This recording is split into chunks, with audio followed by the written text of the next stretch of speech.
And I'm delighted to be joined now by Education Secretary Bridget Phillipson, the MP for Houghton and Sunderland South. Lovely to see you this morning. Hello, good morning. Thanks very much for coming on GBNews. I'm going to ask you about this story in the Mail on Sunday. The suggestion that Lord Ali paid thousands for Education Secretary's 40th birthday party. Is that true? So what Lord Ali, who's a long-standing Labour peer, paid for was two events when I was Shadow Education Secretary. One ahead of my 40th birthday. I thought was a good opportunity in a professional context to get journalists, education people, trade unionists and MPs along. Yes. The second event, a reception for journalists, including those working in the education press, again in a professional context, to discuss the work of... So the birthday element was what then? I don't quite get it. It was an official do for you as Shadow Education Secretary, but you also had some cake. Oh, we didn't have any cake. Oh, there's a picture of you with some cake. Is that a different... That was on my actual birthday. Oh, got it, okay. In my office. Ali, so you do have a birthday celebration, but it's part of a department... It was when I was Shadow Education Secretary, so it was ahead of the election. I should just say I didn't even invite my own family along to this. It was very much in a professional context. Has Lord Ali ever donated to your wardrobe, your spectacles? Has he ever loaned you an apartment in London or New York? No, everything that's been donated to me has been declared in line with the rules. What I would say about Lord Ali is that he's been a Labour peer for, I think, over 25 years. Yes. Donates to the Labour Party, to Labour politicians, because he wants a Labour government. But he got a temporary Downing Street pass from Sue Gray, we hear today. The Labour Party have been very reluctant to say who sanctioned this pass. It was Sue Gray. That happened after he donated £10,000 to Leon Conlon's campaign. Leon Conlon is now the MP for Beckenham and Penge. He's also Sue Gray's son.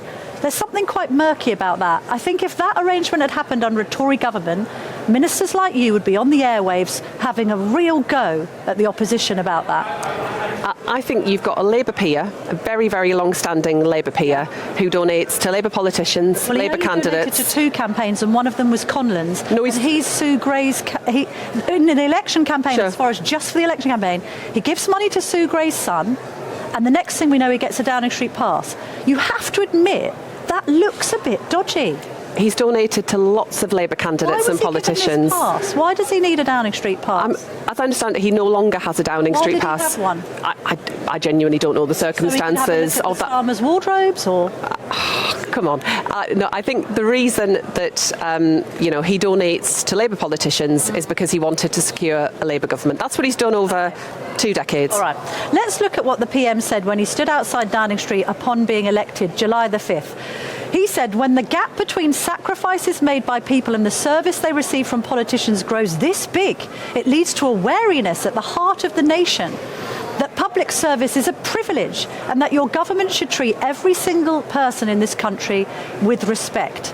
Does it show respect to the people of this country to take £107,000 in freebies while stripping 10 million pensioners of their winter fuel allowance and introducing a VAT on private school fees that will adversely affect children with special educational needs?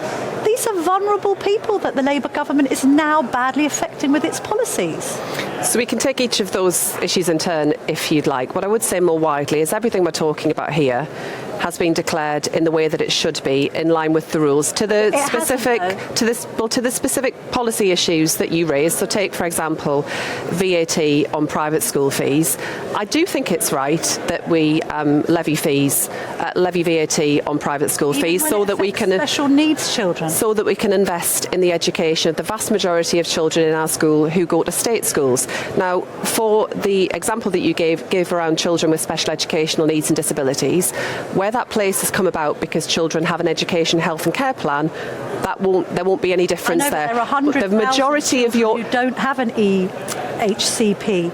So they're going to be badly affected by them. The majority of people watching this show, the majority of your viewers, will be sending their kids to state schools, and they want to know what we're doing to make sure that their kids get a great start in life. That is my focus. That's where the majority of children go to school, and we will use the money that we raise to make sure we've got brilliant teachers in every classroom, that our young people are getting the careers advice and work experience that they need, and that we also see a real improvement in our skills system so that young people get apprenticeships, that we can deliver the growth across our country that we want to see. Only produces one new teacher in every 3 state schools, doesn't it?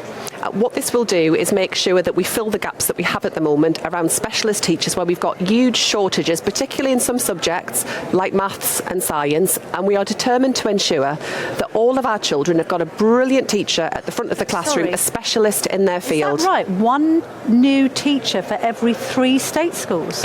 All this policy is producing. The 6,500 teachers that we are committed to delivering fills all of the gaps that we see where it comes to either vacancies or posts that are filled by temporary teachers. But is it right to categorise it as one new teacher for every 3 state schools? No, how I would categorise it is about filling the gaps that we have in terms of posts that are vacant or where they're temporarily filled by someone who isn't a specialist in their field, because we don't, for example, a PE teacher stepping in to cover the role of a maths teacher. Okay, but when it comes to schools state schools in Bristol, Salford, Richmond and Camden, we're learning they don't have any free spaces in state schools. I know I've interviewed you before and you've talked about, there are 650,000 free spaces in schools.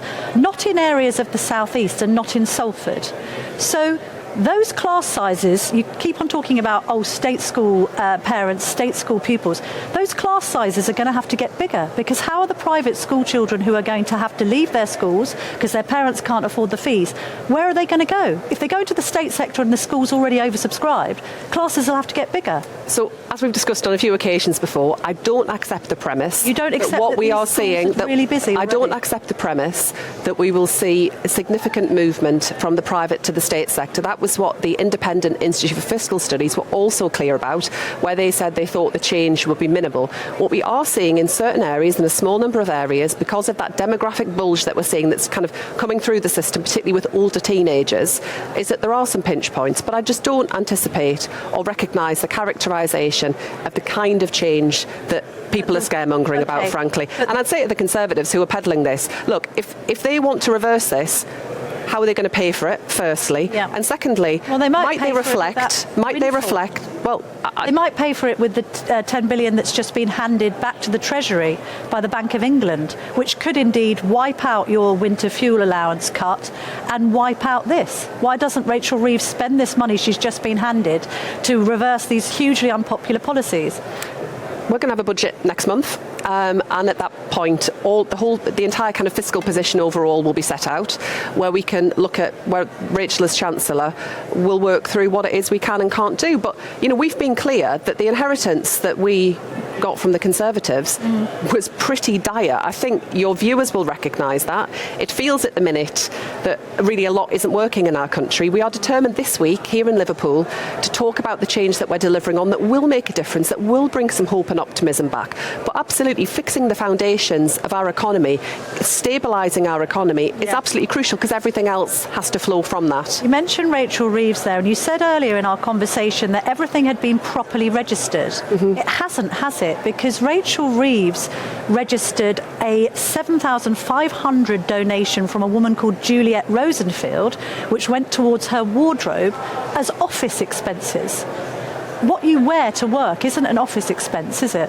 It was declared in line with the rules. What Rachel and others have said is that in future they won't be taking such donations. But hang on a minute. Sorry, is clothing an office expense? Because if I put in my self-employee tax return and I put these dresses in as an office expense, I think I would rightly face an audit by HMRC. The Chancellor is in charge of the Treasury and oversees HMRC. So why is this regarded as being properly registered? It's not an office expense. It was properly registered in the register of members. Are dresses an office expense? It was registered. The donation, all of the donations that the Chancellor received were declared in the proper way. Is clothing an office expense? She's declared it. Can I just have an answer? Is it? I'm not sure I would characterise it in quite. No. Why has she? Terms. She's received the donation. She made that clear, both who it came from, the nature of the donation. But she said in future she won't be spending money in that way. And Angela Rayner as well. We learned today that she didn't declare the fact that she had gone to this $2.5 million apartment in New York owned by Lord Ali with Sam Tarry. She didn't say that she had taken a friend along. So that's also been improperly registered. So surely, for clarity and transparency, we need this to be investigated by the Parliamentary Standards Commissioner. That's exactly exactly what you would ask of the opposition if their shadow ministers were making these sorts of mistakes. Again, declared entirely in line with the rules and is there for all to see in black and white. So if there's everything to see in black and white, there's no problem having a parliamentary standards investigation both into the way that Rachel Reeves has registered dresses as office expenses and the way in which Angela Rayner has used this apartment in New York. We are all of us subject to the processes laid down by Parliament. We have a responsibility to register all donations and there is a process of scrutiny that oversees all of that. Are you embarrassed by this? I mean, it's been a pretty inauspicious start to Labour's government. You are a working class girl done good, okay? What are your constituents and people that you're close to saying about the idea of this man of the people Prime Minister taking thousands in donations for suits, for spectacles, for football tickets? It's not very working class Labour at all, is it? What I'd say is that, of course, it's frustrating that we're talking about all of this rather than talking about what we're doing from government. And what we're doing this week here in Liverpool is talking about the change that we've already gotten with delivering, whether that's starting the process of creating GB Energy, what I've done around investing in skills and making sure we've got good opportunities for our young people, and how we ensure that everyone has the option of a secure home. Okay. Of course, I'd rather be talking about all of that, and that's what we'll be trying to do in the days to come. Bridget Phillipson, thank you very much indeed for your time this morning. Enjoy conference. Good luck for your speech.